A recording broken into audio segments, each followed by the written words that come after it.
That's deflection at its finest form, isn't it? It's took Jess Phillips just over 24 hours to go around the various news channels like Channel 4, the BBC, the rest of them, looking suitably haggard to tell everybody how it's affected her, these emails and stuff that she's had, these threats. No one's condoning that you do that. That's just stupid, because it deflects from the actual victims of these horrendous crimes that have been let down for 20 years. 24 hours it took Jess to get it back onto how it's affecting her. And yet it took her 4 months to respond to a letter about grooming gangs. And anybody who's had a Facebook account knows that when you've handled anything like that, how many times have you been used by fact checkers to take your post down and tell you that you're sharing misinformation or false information? Well, the Trump effect has had the desired effect on Zuckerberg. Zuckerberg has now made a statement, quite a lengthy one actually, saying how he's going to get back to the core values of, free speech. He has to do that really, because unfortunately his own channel is losing support because Twitter is quicker and it's open for debate, and instead of fact checkers, they let people who actually use the channel add context, so your stuff doesn't get taken down.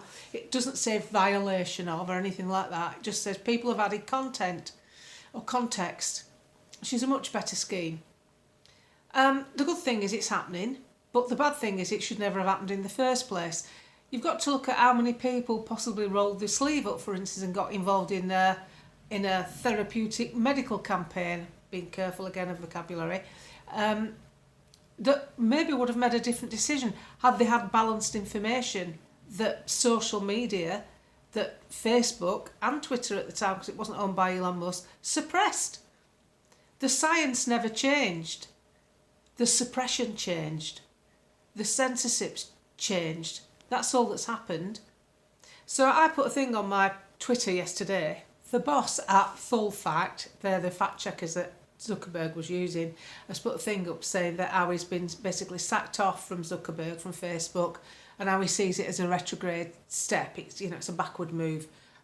So I've put, I disagree. Your firm, a paid participant in forming a narrative, was the cause of me receiving 8 30-day bans from Facebook for allegedly sharing false information, which wasn't false, it was in newspapers. One was a quote from Russell Brand, and one was a video by Professor Angus Dalgleish. I'll leave it with you for what that was about, which was rapid forming cancers for one reason or another. Who are you? Who are these people that set themselves up as fact checkers? You didn't check facts. You steered a narrative. So you deserve to lose your position. And they're going to use a different system, which is, again, all part of the wheels falling off the wagon. Because once Facebook opens up, like Twitter has, X, call it X now, then social media is leading the way forward. There's a place for the mainstream media, but they're going to have to get their act together, because this narrative pushing that they've done for the past few years, since they've all been owned by the same 6 companies, is going to fall apart as well.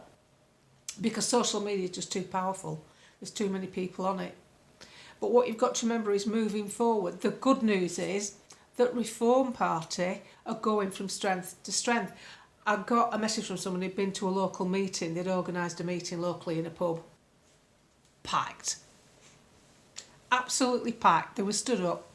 You'd have thought they'd put a stripper on it, were that busy. They were overwhelmed with response, which is why I keep saying to people, moving forward, we can't fail. I said in the video, and I've been picked up on it a few times, but we can't fail. 2 things: we're not lying. We only want what normal people would want. And all we needed was more people to wake up to the fact that things were going wrong big time. And the best thing that's happened to that fight is Keir Starmer and his pathetic government, his inadequate ministers, and the way he's running the country. It's also an international problem now, because Elon Musk has highlighted what's gone on with the gang situation, the rape gangs. He's highlighted that in the most profound way, that people from all over the world are absolutely shocked at the way Great Britain has allowed this to rumble on for 20 years. So this can now happen with other topics. Another thing I'll draw your attention to, the volume of work that the 5 Reform MPs is doing is outstripping anything I've seen from other MPs. I'll tell you what I did. I went through the Twitter feed because that gives you an idea what they're handling. They're handling this constituency work. Nigel Farage's constituents, 8,000 of them signed the petition for a second referendum, and he knocked it out the park in that. I did it in my last video, in that debate on the petition with 3 million signatures. 3 million. What a belter that is. 3 million people decided that the person who's running the country, because he got 20 million people to vote for him, were it 20 million? No, it weren't 20 million. It was 20%, wasn't it? 20% of the country to vote for him. Having lost 10%, and since that point, 3 million people, I'm spitting on that, excited, have decided to say, hang on a minute, we've had enough. But the great news is this is happening all the time. This is just picking up momentum. It's like, you know, when you used to collect, when we were kids, we used to collect silver paper off your mum and dad's fags. Do you remember that? And you used to roll it into a bowl. My dad used to roll it into a bowl till it got bigger and bigger. It was like a bloody balloon. In about a week and a half, my mum and dad went at it. And he used to give it to blind. I don't know if you remember that. He used to collect silver paper for blind. It's like that bowl. I always remember that bowl. It used to start off like a little tiny thing with the first packet of fags. My dad peeling paper off. And then it get bigger and bigger, and you used to give your tin foil, you know, your bottle tops and stuff like that to blind. It's like that. It's just rolling. It's just gathering momentum all the time. We are knocking blocks off the establishment. And the 5 Reform MPs, correct me if I'm wrong, but the volume of work that they're taking on in Parliament, as well as constituency stuff, far outstrips everything else that the other people are doing. I go on their pages and it's like, oh yeah, cut a ribbon today in a shop. Oh, well done. The good news about that is moving forward, if they can project a bigger team of people like that, enough to win an election, what a bloody good government we'd have. Because I always think the best way to look at what sort of government you get from newcomers is, all right then, let's pretend Nigel Farage is Prime Minister now. Let's pretend he got in 2019. Do you think he'd have people sat in hotels from overseas, men? Do you think he'd do that? Do you think he would have ignored waspy women? Because he said that he wouldn't. And he certainly would not have put people up in hotels. Do you think the boats would have still been coming across with him and his party, people thinking like that as a government? Or do you think they'd have insisted on ID? Do you think they'd have gone down the route to employ people who, in border force, increase the numbers of employment and get through the asylum claims quicker? Because that's what he's also said in the past. You insist on ID, you get rid of criminal element, you get rid of it because they've got to show their ID. Now you can just come swanning in. A retired Air Force officer from Pakistani, contacted me via a friend and said that in Pakistan they have a massive problem in Karachi with people coming from the northwest tribal areas coming into Karachi and getting jobs as taxi drivers. And you can Google this and you'll see loads of reports coming up from their newspapers. They come as taxi drivers and they start doing, you know, their equivalent at school run and stuff like that. So they know everybody's name and address and they know their habits, so what time they leave for here and what time they go there, and they kidnap kids for various reasons.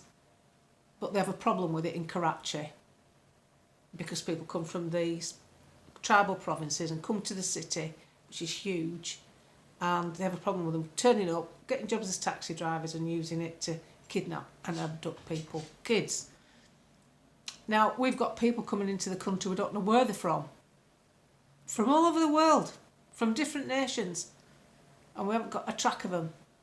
And don't forget, for everyone you see being brought in by the Royal Navy lifeboat with the new life jackets on, there's a shed load coming in dinghies just beaching them and running off where you don't even know where they are, and shoplifting, and, you know, we've lost control of the country. Could you see Nigel Farage letting that happen?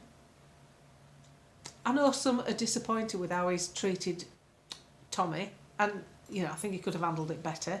But do I think we've got the right leader? Yeah, I do. And the reason I think that is because on the wider world out there, you need a face that's recognised, and that's it. That's the one. And without Nigel, it's Nigel that attracted Rupert Lowe. It's Rupert Lowe that bolted himself on to Nigel. Now, whatever's happened with Ben Habib and Nigel, it was Nigel's party, Nigel's setup that attracted Ben Habib.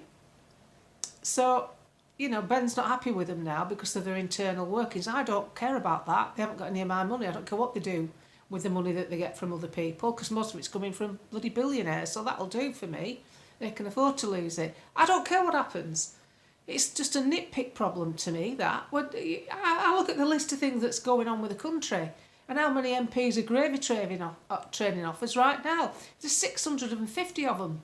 We're paying their electric bills in the second homes. We're paying for the running of a second home because they're that important. They have to have two. One they live in and one they don't. And with Jess Phillips, that's not Jess Phillips, what's the other bugger called? Oh yeah, Angela Rayner. What's sad about her house and renting it out, but making clear, whoa, there's bigger stuff going on out there that affects all of us, from all MPs, from all parties. We need a shake-up and a clean-up. And the only way to get that is to get someone in. And the great thing is the momentum is absolutely huge for reform right now. So I'm quite happy with what's going on. And it's moving. I said that it were getting better. It's getting better all the time. We've got some massive things that have happened. Free speech with Elon Musk. Trump coming in. It's already having an effect. He's already putting rumblings out that are making people sit up and think, like Mark Zuckerberg, who's now going to change the format of Facebook, rocking it. We're changing the world. We literally are changing the world. I think woke's peaked and it's on its way down.